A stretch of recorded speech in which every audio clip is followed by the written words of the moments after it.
I was commissioned by Tim Mata to hand paint and refinish the snare drum with his favorite Pokémon. Here's a quick video on how it was completed. To start, I removed the hardware and taped the inside of the snare. Mama Chow wanted to help out, and she did a wonderful job neatly taping the edges. Because it's an acoustic instrument, any added layers will affect the sound. So to avoid adding on too many layers, I gently sanded the outside shell with 400 grit.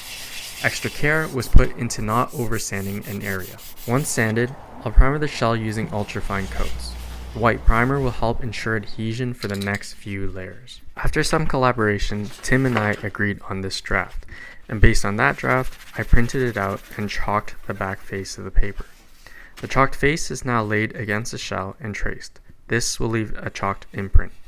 I'll then color in with Posca and Pepeo acrylic markers. They dry opaquely and also apply very thinly. The outlines were then completed with Tombo's brush ink pens. To spray even coats, my dad solved this by engineering this pretty awesome jig that let me spin the shell while spraying. The shell was then sprayed with a hard but flexible water-based polyurethane spray. Once a clear coat cures, I'll sand from 800 all the way up to 3000 grit and buff it out with a polishing pad and some Meguiar's polishing compounds. The final step is to clean the edges and put the snare back together. Here are a couple shots of Tim using the snare in action.